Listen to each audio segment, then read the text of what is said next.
This is the Mirror Moves, where every outrageous HOA tale comes with a twist you won't see coming.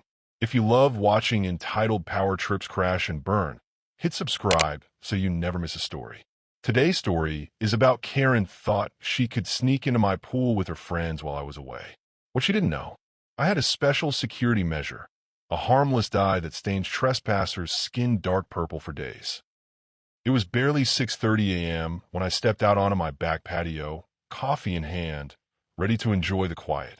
The sun was just stretching over the rooftops, the air still cool enough to feel crisp against my skin. That's when I noticed it. Not the usual scatter of leaves, not a misplaced toy from a neighbor's kid, but a set of smudged, wet footprints leading away from my pool. They weren't ordinary footprints. They were dark purple, the kind of purple you'd see on a Mardi Gras float or a velvet stage curtain. Only here, they were splattered across my cream-colored stone like a guilty confession. Each print was distinct, toes and heel, stamped in a messy trail that crossed my patio and vanished through the side gate. I didn't even need to guess who'd left them. See, I'd worked for years to save up for that pool. My little slice of peace in a neighborhood where the HOA micromanages everything from your hedge height to the shade of beige on your garage door. It wasn't just a pool. It was my getaway without a plane ticket. But for her, Brenda, our self-appointed queen of the HOA, though everyone just calls her Karen, it was a personal insult.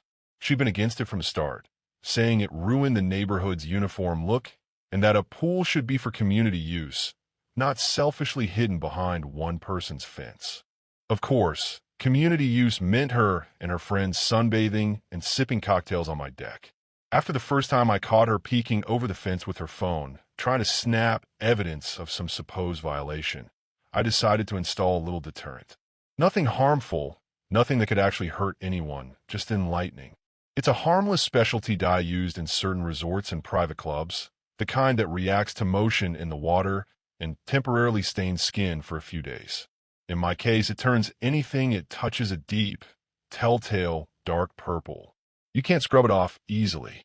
In a neighborhood like ours, walking around looking like you bathed in grape juice is a surefire way to answer some awkward questions. I didn't just do it for Karen, though I'd be lying if I said she wasn't the main reason. The dye was my way of saying, if you're going to trespass in my space, the whole world's going to know you did it. And, judging by the size of those footprints, and the faint outline of at least 2 more sets leading from the pool steps, it looked like she hadn't just been in my pool. She brought company. I stared at the shimmering water, still rippling faintly like it remembered the night before. My gut told me this wasn't some quick midnight dip. No, this had been a full-on party. The kind she'd been itching to throw on my property since the day the pool was dug. And if the purple trail was any clue, she had no idea what she'd just walked into. I didn't have to play detective to figure out what happened next. The footprints told a story all on their own. But later, when I pieced it together from my motion camera and a very talkative neighbor, the picture became painfully, hilariously clear. I've been gone for the weekend, visiting my brother 2 towns over. That was all the opportunity Brenda, Karen, Kensington needed. She must have clocked my car missing from the driveway and decided the pool was officially open to the public. Around 7 p.m. on Saturday, she arrived, not alone, but with a full entourage. 2 friends I'd never seen before, both dressed in beach cover-ups, and 3 younger adults hauling bags of snacks and a portable speaker. They came through the side gate like they owned the place, towels slung over their shoulders, cooler in hand. From there, the evening turned into something out of a trashy summer comedy. Loud pop music squeals, splashing. My security cam picked it up all, though the low light turned it into a weird, grainy highlight reel of poor decisions. They danced on the deck, did cannonballs into the deep end, and clinked plastic cups under my patio string lights. And the whole time, the water worked silently against them. The motion-activated dye swirled invisibly at first, coating their skin in slow, creeping layers. You don't notice it right away. It takes a good 5 minutes of splashing around before the color sets. But when it does, there's no mistaking it. By the time they'd been in for half an hour, everyone from the knees down was stained in that deep, unmistakable dark purple. Elbows, forearms, even streaks across faces from where they'd wiped water away, all glowing like bruised neon under the patio lights. The best part? They had no clue. My neighbor, Mrs. Carmichael, spotted them from her upstairs window and nearly choked on her tea, trying not to laugh. She even filmed a 30-second clip on her phone, panning from the party to the dye swirling around them like a bad special effect. The night ended with them leaving the same way they came, dripping wet, towels wrapped around their shoulders, tracking little purple half-moons down my side path to the street. And somewhere between the cooler and the speaker, they must have convinced themselves no one would be the wiser. They were wrong. By the time I rolled back into the neighborhood Sunday afternoon, I was running on equal parts coffee and curiosity. The moment I opened the gate, I knew something had gone down. There were wet towels balled up in a corner of the deck, empty chip bags tucked behind my lounge chairs, and the clincher, long, streaky trails of dark purple leading from the pool steps across the patio. Some were smeared like someone had tried to wipe them away with a towel, but that only made the stains more obvious against the pale stone. The deeper I looked, the more the clues stacked up. A tipped-over plastic cup by the pool ladder. A flip-flop lodged halfway under my garden bench. And then I spotted it. Faint but undeniable. Two small, dark purple handprints on the side of my outdoor fridge, as if someone had grabbed it mid-search for another drink. I didn't have to wait long to see the walking proof. As I pulled into my driveway from unloading the car, who should come strolling down the street but Brenda herself, wearing a breezy sundress, oversized sunglasses, and the most glaringly obvious dark purple streaks across her forearms and calves. Trailing behind her were two of her Saturday night guests, both still showing patches of purple on their feet and shins.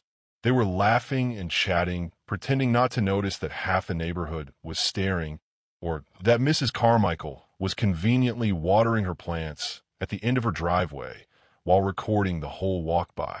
Word travels fast in a community like ours, especially when the HOA queen is walking around looking like she lost a paintball match to a grape. By dinner time, I'd gotten 3 texts with photos, 2 for neighbors I barely spoke to, all captioned with some variation of, "Did you see this?" The best part? She still tried to spin it. At one point, I overheard her telling a neighbor it was just a silly pool chemical malfunction that stained her skin. But no matter how she tried to downplay it, every purple patch told the truth. And I wasn't about to rush in and confront her. No, I had a better plan. Let the embarrassment simmer a few days. Let the stares and the whispers do their work. Then I bring the receipts to where it mattered most, the HOA boardroom. By the time the HOA board met that Thursday, the neighborhood grapevine had already done half my job for me. Brenda's dark purple blotches hadn't faded, and neither had the snickers whenever she walked past. I showed up to the meeting early, laptop under my arm, the security footage queued up like a grand finale. The room was the usual setup. Long folding table, a scatter of uncomfortable chairs, and that faint smell of burnt coffee from the drip pot in the corner. The other board members were polite but curious. They'd all heard whispers, but now they wanted the full story. I started with the still shots, Brenda and her friends in my pool after dark, splashing and laughing under my patio lights. Then came the video, grainy but crystal clear in what it showed. Uninvited guests, alcohol, music, and a whole lot of my water turning the exact shade of royal bruised purple. Brenda tried to jump in, waving her hands and calling it misinterpreted footage, but I wasn't done. Next slide, Mrs. Carmichael's video from her window, showing the merry little parade of purple-stained trespassers leaving my yard with towels over their heads like that could hide their feet. The board went silent. Then the president, who has never particularly liked me, cleared his throat and said, "Well, this is a clear violation of property boundaries and HOA conduct policy," which in HOA speak is basically saying you're toast. The vote wasn't even close. Brenda was fined heavily, enough to make her wince, and stripped of any board authority for a full year. She was also formally warned that any further trespass could be turned over to law enforcement. As for the dark purple stains, they clung stubbornly for nearly 4 days, even after she tried every soap and exfoliant in the book. I saw her at the mailbox once, wearing long sleeves and jeans in 85-degree weather, glaring at me like I'd personally cursed her. I didn't need to gloat. The whole neighborhood already knew. And if anyone else was considering borrowing my pool, well, let's just say they started giving my fence a much wider berth. Sometimes revenge doesn't need shouting or drama. Sometimes it's a quiet little chemical reaction, a security camera, and the patience to let karma, in a lovely shade of dark purple, do all the talking. If you do enjoyed watching this chaos unfold, smash the subscribe button to The Mirror Moves for more outrageous neighbor stories and satisfying justice served fresh.